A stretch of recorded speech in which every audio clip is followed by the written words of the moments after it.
कल्पतरुभ्यश्च कृपा सिन्धुभ्येव च पतितानां पावनेभ्यो वैष्णवेभ्यो नमो नमः। जय श्री कृष्ण चैतन्य नित्यानंद श्री अद्वैत गदाधर श्रीवासादि गौर भक्तवृंद। हरे कृष्णा कृष्ण कृष्ण हरे हरे, हरे राम राम राम हरे हरे। हरे कृष्णा माता जी। हरे कृष्णा all of you. हरे कृष्णा माता जी। हरे कृष्णा. हरे कृष्णा माता जी. Yeah, all of you Hare Krishna. So now మనం నిన్న కొంచెం వదిలేసాము ఒక దగ్గర. సరే, అది కంటిన్యూ తర్వాత చేద్దాము. సో ఇప్పుడైతే మనం శ్లోక అందరూ ఎక్కువ రాలేదు ఈరోజు, ఎందుకో రీజన్ తెలియదు. Very few came, 8 members came. నిన్న 18 దాకా వచ్చారు, ఈరోజు 8 members వచ్చారు. అలా ఉంటుంది మన క్లాస్. Okay, fine. సో మనము మన శ్లోకాస్కి వెళ్ళిపోదాము. అన్ని వచ్చిన వాళ్ళే ఉన్నారు ఆల్మోస్ట్. సో 3.3 chapter 29th శ్లోకాకి వెళ్ళిపోదాం. నిన్న 28th శ్లోక అందరు బాగా చెప్పారు. సో ఇవాళ కూడా 29th చెప్తారు బాగా. ఓకే, సరే. ఇప్పుడు మనము దీని లోపలికి వెళ్దాము. అసలు యాక్చువల్గా ఏంటంటే ఇప్పుడు మనకి ఈ మెటీరియల్ నేచర్లో కొన్ని మోడ్స్ ఉన్నాయి. అవేంటి? సత్వ రజస్ తమస్ కదా, సత్వ రజస్ తమస్. సో ఈ సత్వ గుణానికి వాళ్ళు ఒక టైప్ ఆఫ్ ఫుడ్ ఇష్టపడతారు. రజస్ వాళ్ళు కూడా ఒక టైప్ ఆఫ్ ఫుడ్ ఇష్టపడతారు. తమస్ వాళ్ళు కూడా ఒక టైప్ ఆఫ్ ఫుడ్ ఇష్టపడతారు. సో వీళ్ళు ఎటువంటి ఫుడ్ ఇష్టపడతారు, వాళ్ళు ఎటువంటి అట్లాంటి బాడీస్ తోటి వాళ్ళు పుడతారనమాట. కొంచెం బాడీస్ కూడా వాళ్ళ అలాగే ఉంటాయి. సపోజ్ మనం ఒకటి ఎగ్జాంపుల్ తీసుకుందాం. ఒక ఇంట్లో ఒక ఫైటింగ్ జరుగుతుంది అనుకో, అన్న తమ్ములో అక్క చెల్లెల్లో ఏదో ఒక ఫైటింగ్ ఇవాళ చాలా జరుగుతూ ఉంటాయి కదా. ఈ ఫైటింగ్ అనేది యూజువల్గా దేని మీద ఎందుకు జరుగుతుంది మనం చెప్పగలరా?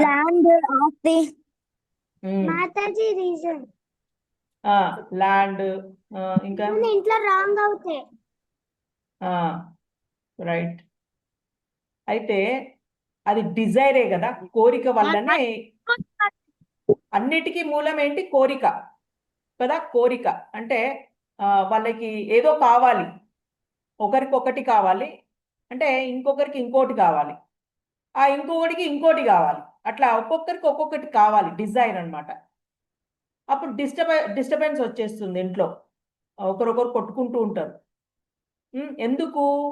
There gunas are different. అక్కడ వాళ్ళ యొక్క గుణాలు డిఫరెంట్ ఉన్నాయి. ఆ గుణాలు డిఫరెంట్ ఉండడం వల్ల అందరూ ఒకే గుణం ఉండరు. ఇప్పుడు మదర్ ఓంబు నుంచి పుట్టిన పిల్లలందరూ ఒకేలాగా ఉండరు. Never. They have different, their gunas are different. ఒకరు సత్వ ఉన్నారనుకో, సో 3 డిఫరెంట్ గుణాస్ ఉంటాయి అన్నమాట. ఒకడేమో సత్వ ఉన్నాడు అనుకో, ఒకడేమో శాంతి శాంతి అంటుంటాడు. మిగతా ఇద్దరు వింటారా? చట్ శాంతి లేదు ఇంతి లేదా అంటాడు. ఇంకొకడేమో పిచ్చి కోపంతో ఉంటూ ఉంటాడు, ఊగిపోతూ ఉంటాడు, వాడు తప్పు చేశాడు, వాడు అట్లా ఆవిడ ఇట్లా అని. ఇంకోడేమో పిచ్చిగా తాగి ఇంటికి వచ్చి గొడవ పెట్టుకుంటూ ఉంటాడు. అట్లా డిఫరెంట్, అందరూ డిఫరెంట్ గుణాస్తో ఉంటారు వాళ్ళు. కాబట్టి డిస్టర్బెన్స్ వచ్చేస్తుంది ఇంట్లో, ఏదో ఒక డిస్టర్బెన్స్ అనేది గ్యారంటీ ఉంటుంది. ఈ గుణాస్ డిఫరెంట్ కలర్స్తో ఉంటాయి అన్నమాట. వైట్ ఏమో సత్వగుణం, రెడ్ ఏమో రజస్, బ్లాక్ ఏమో తమస్. ఎట్లయితే ఇండియన్ ఫ్లాగ్ ఎలా ఉందో మనకి ట్రై కలర్, అలాగే ఈ గుణాస్ మనకున్న ఈ నేచర్లో, మెటీరియల్ నేచర్లో ఈ 3 గుణాస్తో ఉంటారనమాట. అదే మాయా. దాన్నే మాయా దుర్గాదేవి హ్యాండిల్ చేస్తూ ఉంటుంది వీటిని. So they are in different percentage అన్నమాట. ఒక్కొక్కరికి ఒక్కొక్క పర్సంటేజ్. అందరిట్లో మూడు కూడా ఉంటాయి. ఈ మూడు గుణాలు అందరిట్లో ఉంటాయి. ఫర్ ఎగ్జాంపుల్ నేను మొన్న ఒక ఎగ్జాంపుల్ చెప్పాను కదా భగవద్గీత క్లాస్. వాడికి వాడు అనుకుంటాడు ఈరోజు మాతాజీ 3.29 చెప్తానన్నారు, వెళ్దామా క్లాస్కి, సరే వెళ్దాంలే అని అనుకుంటాడు. సత్వగుణంలో ఉంటాడు ఆ టైంలో. వెళ్దాంలే అని అనుకుంటాడు, చూసావా, సత్వగుణం. తర్వాత వాళ్ళ ఫ్రెండ్ ఒకడు వస్తాడు, వచ్చి అరే ఏంట్రా 7:30కి మనం అందరం ఇక్కడ కలుద్దాం రావా, మనం ఒక ఆట ఆడదాము లేదా ఒక ప్లాన్ వేద్దాము ఏదో అంటారు. అంటే అప్పుడు వాడు కొంచెం డిస్ట్రాక్ట్ అవుతాడు. అయ్యి కరెక్టే, వెళ్తాను నేను, వాడు చెప్పాడు కదా అక్కడికి వెళ్తా, అదేదో ప్లాన్ అంట, అదేదో నేను కూడా పార్టిసిపేట్ చేస్తా అనేది రజస్లోకి వెళ్తాడు. ప్యాషన్ ఏదో వాడికి ఇంట్రెస్ట్ దేని మీదనో వెళ్తాడు. అక్కడికి వెళ్ళిన తర్వాత ఇంకా అందరు కూర్చొని ఫ్రెంచ్ ఫ్రైస్ అవి ఇవి తెచ్చుకుంటారు. ఫ్రైడ్స్ అవి ఇవి థమస్ గుణం అనమాట. తెచ్చుకొని కూర్చొని తింటూ ఎంజాయ్ చేస్తూ కూల్ డ్రింక్ పక్కన పెట్టుకుంటారు. కూల్ డ్రింక్ కోకోకోలా, పెప్సీ, ఇంకేంటి ఉన్నాయి పేర్లేమో ఉన్నాయి, ఇంకా అవన్నీ తెచ్చుకుంటారు. తెచ్చుకొని ఆడ పెట్టుకొని ఇక తాగుతూ చక్కగా ఈ స్ప్రైట్ తింటూ, స్ప్రైట్ కరెక్ట్, స్ప్రైట్ తాగుతూ ఈ ఫ్రెంచ్ ఫ్రైస్ తింటూ చక్కగా ఎంజాయ్ చేస్తూ, అది తమస్ గుణం. మర్చిపోతాడు మొత్తానికి, టోటల్గా మర్చిపోతాడు. ఏది భగవద్గీత విచ్ స్పిరిచువల్, నిన్ను స్పిరిచువల్ వరల్డ్కి తీసుకెళ్ళాలరా అనేసి అక్కడ టీచర్ కూర్చుంటుంది. ఇక్కడ వీడేంటి తమాస్ గుణంలో ఉండి పడిపోతాడు. అట్లా డిఫరెంట్, ఒక్కొక్కరిలో ఒక్కొక్కటి డిఫరెంట్ మూడ్స్ చేంజ్ అవుతూ ఉంటాయి. సత్వగుణం ఉంటుంది ఒక్కరిలోనే సత్వ ఉంటుంది, రజస్ ఉంటుంది, తమస్, మూడు ఉంటాయి. సో ఎప్పుడైతే ఇప్పుడు వాడి ఫుడ్ తోటి కూడా ఆ బాడీ తయారవుతూ ఉంటుంది అనమాట. ఇప్పుడు కఫదోషం అంటారు, పిత్తదోషం, ఇది చాలా ఇన్డెప్త్, సో ఇవి అక్కర్లేదులే. కానీ మీకు అంత డీప్గా వెళ్ళాల్సిన అవసరం లేదు. కాకపోతే ఈ ఫుడ్ తోటి కూడా ఎక్కువ మసాలాస్ తింటూ ఉంటాడు. ఎవరు? ఈ రజస్ ఉన్నవాడు చాలా మసాలాసు, మంచిగా కారం వేసుకొని అట్లా తింటూ ఉంటాడు వాడు. సో అందుకే వాడికి కోపం ఎక్కువ. ఇంకా వాడికి ఏదన్నా ఇట్లా కొంచెం అగ్రెసివ్ ఉంటాడు చాలా. వాడికి ఏదన్నా అనుకుంటే అది చెయ్యాలనుకుంటూ ఉంటాడు. సో ఈ రజస్కి హెడ్ ఎవరంటే Brahmadeva. Brahma, who is head of rajas? Brahma. And నీకు నెక్స్ట్ వచ్చేసి తమస్ గుణాకి అంటే వాడు తాగడము, ఇంకా వాడు ఎంతసేపు పడుకోవాలని ఉంటుంది, లేజీ ఫెలో, ఈజీ మనీ అంటే వాడికి చాలా ఇష్టం, ఈజీగా రావడం. దానికి Shiva is the head, Shiva. So ఇది తప్పుగా అర్థం చేసుకొని చాలా మంది ఏం చేస్తారు, కాశీలో అటు సైడ్ వెళ్తే చాలా గంజాయి తాగుతూ ఉంటారు. శివ తమో గుణంలో అది తాగుతూ ఉంటారు, అట్లుంటారు. కాకపోతే ఏంటి అంటే యాక్చువల్గా Shiva is the head of ఈ శ్మశానంకి హెడ్ కదా ఆయన. సో పిశాచాలు వాటి యొక్క పూజలు కూడా ఉంటాయి. సో అందుకోసం కొందరు వాళ్ళని ఏమో అంటారు, గుర్తు రావట్లే, వాళ్ళు ఏంటి అంటే నరమాంసాన్ని కూడా తింటూ ఉంటారు. శ్మశానంలో కూర్చొని మాంసాన్ని కాల్చుకొని. అగోరాస్ వెరీ గుడ్, చాలా అడ్వాన్స్డ్ ఉన్నారా మీరు నాకంటే. అగోరాస్ కరెక్ట్. అగోరాస్ చక్కగా కూర్చొని వాళ్ళు ఆ పూజలు అవన్నీ చేస్తుంటారు. ఎందుకు అని అంటే వాళ్ళకి శివ అంటే ఇష్టము. సో పిశాచాలకి ఆయననే హెడ్, ఆయననే అన్ని చూసుకుంటాడు కాబట్టి అవన్నీ ఆ పూజలు చేస్తుంటారు వాళ్ళు. సో వాళ్ళకి అదే ఎందుకు అని అంటే వాళ్ళు నెక్స్ట్ లైఫ్లో వాళ్ళు శివ దగ్గరికి వెళ్తారు. ఆ శ్మశానంలో కొన్ని పోస్టులు ఉంటాయి, శ్మశానం పోస్టులు, ఆ పోస్టులు వాళ్ళకే దక్కుతాయి. సో అలా అలా అలా పోస్టులు, అలా కొన్ని డిఫరెంట్ పోస్టులు ఉంటాయి. ఎవరినైతే నువ్వు పూజిస్తావో వాళ్ళ దగ్గరికి వెళ్తావు, వాళ్ళకి తగిన పోస్ట్ వాళ్ళకి దక్కుతూ ఉంటుంది అనమాట. నెక్స్ట్ వచ్చేసి సత్వగుణ హెడ్ ఎవరంటే విష్ణు. సో సత్వగుణ ఫుడ్ ఏంటి? వెజిటబుల్స్, ఈ మన ఫ్రూట్స్, మిల్క్, కౌ మిల్క్, ఇట్లాంటి డిఫరెంట్. ఇప్పుడు మనం చేసేదంటే సత్వగుణ. ఎప్పుడైతే నువ్వు శుద్ధ సత్వానికి వెళ్తావో అంటే వెరీ, ఇంకా అది చాలా ప్యూర్. నువ్వు ఎప్పుడైతే నువ్వు అంటే శుద్ధ సత్వం అంటే టోటల్లీ నువ్వు ఎప్పుడైతే ఆ అందరిట్లో భగవంతుని చూడే అంత స్టేజ్కి వెళ్తావో అప్పుడు definitely you will go to మంచి లోకాస్కి, హయ్యర్ లోకాస్ లైక్ గోలోకానికి వెళ్ళే దారి నీకు దొరుకుతుంది. అది అందుకే ఇప్పటి నుంచి సాధన చెయ్యాలి అంటారు. సాధన ఇస్ ఇంపార్టెంట్. అది ఎప్పుడైనా రావచ్చు, ఒక స్టేజ్లో వస్తుంది అది. సో అది సాధన ద్వారా వస్తుంది అనమాట. అది హరే కృష్ణ మంత్ర జపం ద్వారా నువ్వు చేయగలవు. ఆ క్లీనింగ్ ప్రాసెస్ అనేది జరుగుతుంది. సో ఇది నేను చెప్పాలనుకున్నా దీని ద్వారా. అయితే ఇప్పుడు మీకు కొంచెం అర్థమై ఉంటుంది. మీరు చక్కగా అర్థం చేసుకోవాలి. ఎందుకంటే క్వశ్చనేర్ ఉంటుంది, క్వశ్చన్ ఆన్సర్ సెక్షన్ ఉంటుంది ఏదైనా ఒక రోజు. చక్కగా ఆన్సర్ చేయగలగాలి. ఎవరు దేనికి హెడ్, లైక్ రజస్కి ఎవరు హెడ్, నెక్స్ట్ తమస్కి ఎవరు హెడ్, వాడు ఎట్లాంటి ఫుడ్ తింటాడు, ఇవన్నీ నేను అడిగే ఛాన్సెస్ ఉన్నాయి మీరు. కాబట్టి ట్రై కలర్ ఉంటుంది, ఆ ట్రై కలర్స్ ఏంటి, వైట్ రెడ్ బ్లాక్ అట్లా. అంటే అదే ఉండదు కానీ యూజువల్గా అదే చెప్తారు, వైట్ రెడ్ బ్లాక్. రెడ్ అంటే కొంచెం హాట్గా ఉంటుంది కాబట్టి లైక్ మంట, రెడ్ మధ్యలో ఉంది కదా అది రజస్. ఇది కఫ అనేది తమస్ గుణం, ఇదేమో సత్వగుణం వైట్ అట్లా. సో మీరు ఇవన్నీ చక్కగా అర్థం చేసుకుంటూ ఉండాలి. నెక్స్ట్ వచ్చేసి 3.29లో నెక్స్ట్ యాక్చువల్గా ఏం చెప్తున్నాడు అని అంటే, ఇక్కడ క్వశ్చన్ ఏంటి అని అంటే, ఒక నాలెడ్జ్ పర్సన్ అంటే ఎన్లైటన్ అయిన వాళ్ళు, మరి ఎన్లైటన్ అకృష్ణ అంటేనేమో హూ ఇస్ ఇగ్నోరెంట్, వాడికి పాపం దేవుడు అంటే ఏమో తెలియదు. కృష్ణ అంటేనేమో నాలెడ్జబుల్ పర్సన్. ఈ కృష్ణ అనేవాడు అకృష్ణని ఎట్లా డీల్ చేయాలి అనేది ఈ శ్లోకాలో చెప్తున్నాడు. How can he deal. అయితే వాడికి యాక్చువల్గా ఇప్పుడు అకృష్ణకి వాడికి మాయ అంటే తెలియదు. అరే మాయలో బతుకుతున్నారా అని అంటే, ఏబా మాయలేదు గీయలేదు, నేను ఇప్పుడు డబ్బులు సంపాదించుకోవడానికి పోవాలి, మా పాపకి ఫీజు కట్టాలంట, వాళ్ళకి కట్టాలంట, వీళ్ళకి కట్టాలంట, అండ్ డాంకీ లాగా ఐఎమ్ వర్కింగ్ లైక్ డాంకీ అని వెళ్ళిపోతాడు అనమాట. వాడు అసలు పట్టించుకోడు. సో మాయలో బతుకుతున్నావు, నువ్వు కొంచెం బయటికి రారా, నీ బాడీని హెల్త్ని చూసుకో, నువ్వు చాలా కష్టపడుతున్నావు, నైట్ లేదు మార్నింగ్ లేదు, ఇంత కష్టపడద్దురా అని చెప్తే వాడు విన్నాడు. అలా అని కన్ఫ్యూజ్ చేయొద్దు.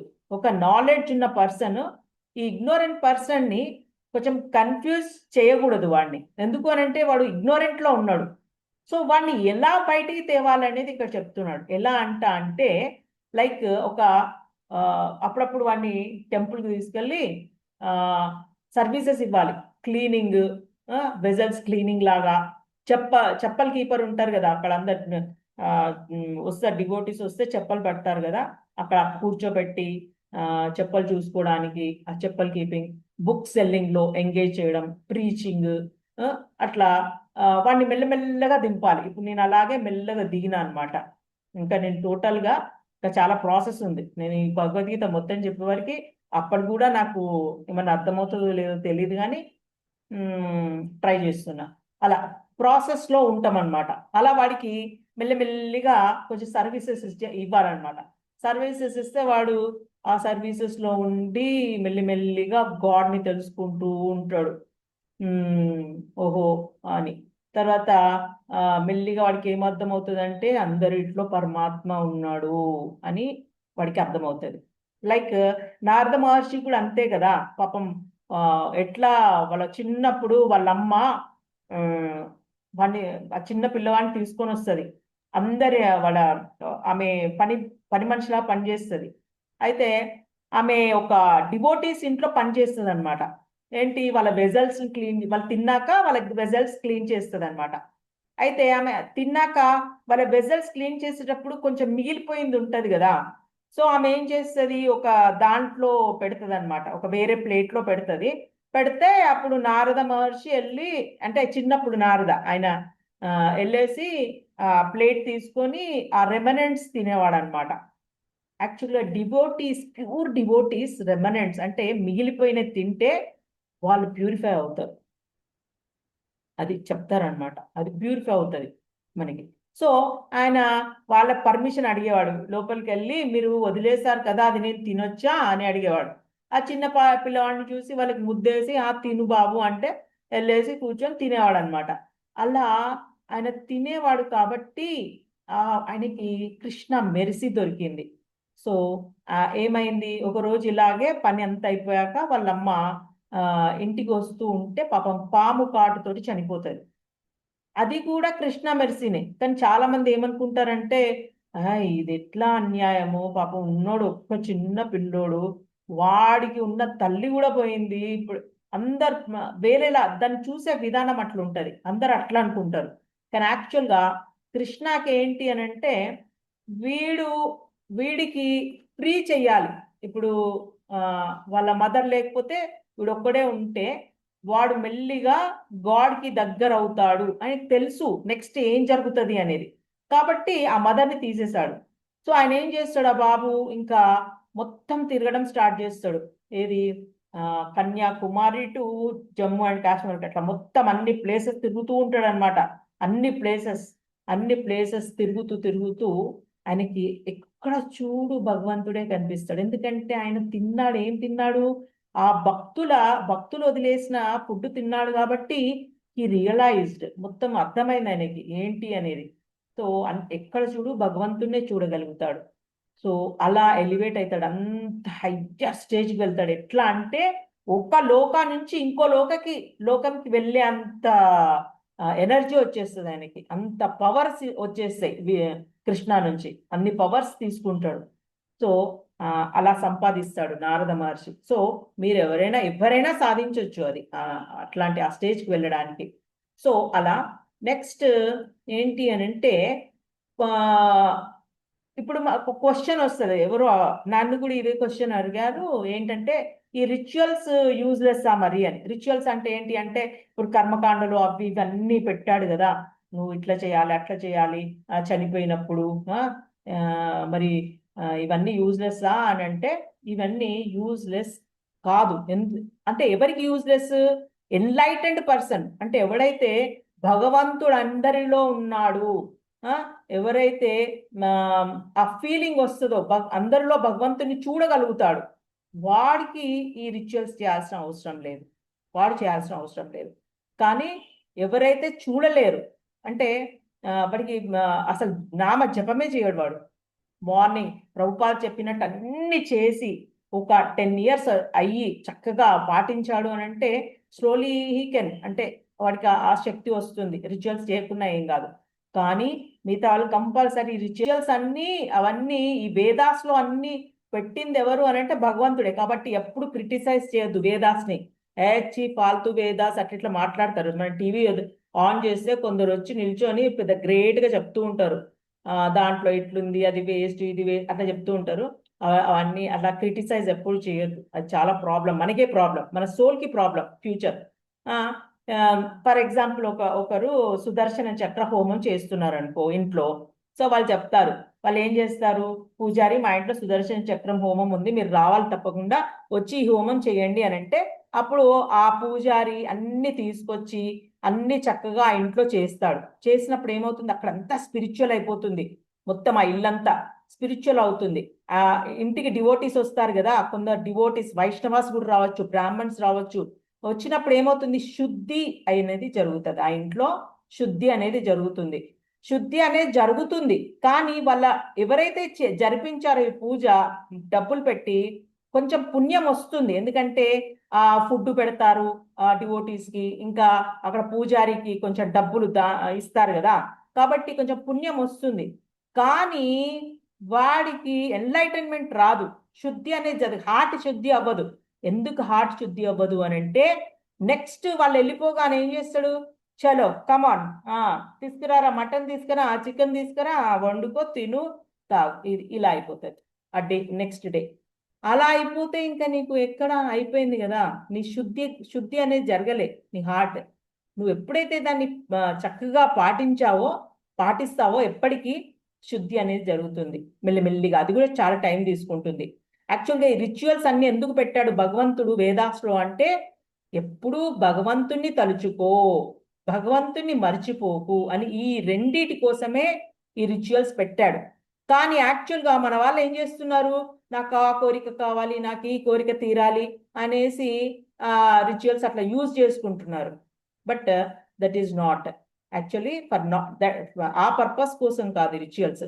మెల్లిమెల్లిగా అది కూడా ఎన్నో జన్మలకు కానీ ఎన్లైటన్ అవుతారు ఈ రిచువల్స్ అన్ని ఫాలో అయితే కరెక్ట్గా. సో ఇది కొంచెం స్లో ప్రాసెస్. ఎన్నో జన్మలకు కానీ మనం కూడా ఎన్నో జన్మలకి అలాగే చేసాము, ఇప్పుడు వచ్చాము కృష్ణ కాన్షియస్కి. ఎవరో ఒక మంచి డివోటీ మన దాంట్లోకి వస్తే మనము ఎన్లైట్ మంచిగా దీంట్లోకి వచ్చాము. సో ప్రభుపాద కూడా అమెరికాలో ఏం చేస్తారు, అక్కడైతే ఈ కర్మకాండ కూడా లేదు, ఈ రిచువల్స్ కూడా లేవు. వాళ్ళైతే పబ్బులో బార్లో ఒక గ్లాస్లో వైన్, ఇంకొక చేతిలో గర్ల్, ఇంకా ఎట్లా ఉంటారంటే అట్లా ఉండేవాళ్ళు వాళ్ళు. అక్కడికి ప్రభుపాద ఆయన డిసైపుల్స్ ని పంపించేవాళ్ళు ఆ బార్లకి పబ్బులకి, బయట నిల్చోబెట్టేవాళ్ళు. నిల్చోబెట్టి భగవద్గీత ఇవన్నీ అమ్మడానికి నిల్చోబెట్టేవాళ్ళు. నిల్చోబెట్టి అమ్మండి అని చెప్పేవాళ్ళు. వాళ్ళు బయటికి రాగానే పట్టుకునేవాళ్ళు, నైట్ పట్టుకొని Bhagavad Gita please read this book అది ఇది అని చెప్పేవాళ్ళు. ఇంకా కొందరేమో కొనుక్కునేవాళ్ళు, కొందరేమో ఇంకా తెలుసు కదా క్రిటిసైజ్ చేసి తిట్టేవాళ్ళు. అయినా కానీ కూడా డివోటీస్ ఎటువంటి ఫీలింగ్ పెట్టుకునే వాళ్ళు కాదు. అలా ఉండేదన్నమాట, అంత ఇదిగా ఉండేది. సో మనం కూడా ఏంటి, ఎప్పుడు కూడా క్రిటిసైజ్ అనేది చేయకూడదు. భగవంతుణ్ణి మనం ఇంకా దగ్గరికి ఎలా చేస్తే బాగుంటుంది. అందుకే మీకు నేను ఏకాదశి రోజు రండిరా అంట. ఎంతమంది వచ్చారు మొన్న? చాలా తక్కువ మంది వచ్చారు. ఎంత తక్కువ మంది వచ్చారు. ఈ రోజు వచ్చారు కొందరు. ఎంతమంది వచ్చారు చూద్దాం. 12 మంది వచ్చారు. నిన్న అయితే 18 మెంబర్స్ వచ్చారు. నిన్నటికి వాళ్ళకి ఎందుకు తగ్గిపోయింది మరి? చూడండి number of members. So Ekadashi రోజు అయితే 6, 7 అంతే, అంతకన్నా ఎక్కువ ఉండనే ఉండరు. అరే నామజపం చేయండి రా, నామంలో చాలా శక్తి ఉంది. ఆ నామ జపంతో మీరు అసలు మీ ఇంటి మొత్తం శుద్ధి అవుతూ ఉంటుంది, నీకు తెలీదు. ఒక్క డివోటీ 21 తరాలకు ముక్తిని ఇవ్వగలడంట, ఒక్కడే ఒక డివోటీ. నేను ఇంకా కొందరిని చూశాను. వాళ్ళు 5ని కనింది ఆమె. 5గురిట్లలో ఇంతమందిని ఎందుకు అని అంటే ఆమన్నది, 2ని నేను గుడికి ఇచ్చేసానమ్మా, హరికృష్ణ వాళ్ళకి ఇచ్చేసా, వాళ్ళిద్దరూ అక్కడే అదే నామజపం చేస్తూ ఉన్నారు. అట్లీస్ట్ 2రన్నా వాళ్ళు ముక్తి ప్రాసెస్లో వెళ్తారు, బెస్ట్ కదా అని చెప్పింది ఆమె. 3 ఏదో ఒక దీంట్లో ఉన్నారు, జాబ్స్లో వాటిల్లో ఉన్నారు పిల్లలు. 2ని మాత్రం టోటల్గా డివోటీస్ని చేసేసింది ఆమె 5 పిల్లల్లో. సో మీరు చూడండి, అంటే చెప్పమ్మా. మనం కృష్ణ కాన్షియస్ చేస్తే మన నెక్స్ట్ 8 జనరేషన్స్ కూడా లైక్ వాళ్ళు కూడా పుణ్యం వస్తుంది మాతాజీ, వాళ్ళకి కూడా నెక్స్ట్ 8 జనరేషన్స్. అవును, నెక్స్ట్ జనరేషన్స్ పుణ్యం కాదు, వాళ్ళు ముక్తి ప్రాసెస్ లో ఉంటారు. ముక్తి ప్రాసెస్ లో అంటే ఇప్పుడు నువ్వు చేసావు, చాలా చేసిన తర్వాత నెక్స్ట్ మీ వంశంలోనే ఇంకొకడు కూడా కొంచెం భక్తి చేస్తాడు, వాడు కూడా ముక్తికి అర్హత పొందుతాడు అనమాట. కొంచెం భక్తి చేస్తే చాలు. అలా అంటే అది చాలా మంచిది. ఒక్కడు ప్యూర్ డివోటీ ఉండాలి, చక్కగా సాధన చేయాలి. మిగతా వాళ్ళందరికి ఎన్నో జనరేషన్స్కి హెల్ప్ఫుల్ అవుతుంది. సో మీరందరూ నేను చెప్పేది ఏంటి అని అంటే ఏదో సన్యాసం పుచ్చుకోండి అని నేను అనట్లేదు. చక్కగా ఇప్పటి నుంచి భక్తి పెంచుకోండి. భక్తి పెంచుకుంటే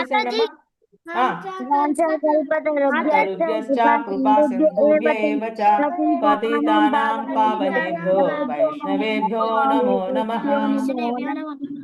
గ్రంథరాజ్ శ్రీమద్ భగవద్గీత की जय, श्रील प्रभुपाद की जय, अनंत कोटि वैष्णव भक्त वृंद की जय। हरे कृष्णा कृष्ण कृष्ण हरे हरे, हरे राम राम राम हरे हरे। हरे कृष्ण माताजी। हरे कृष्ण माताजी। थैंक यू माताजी। Hare Krishna to all of you. Thank you for coming, all of you.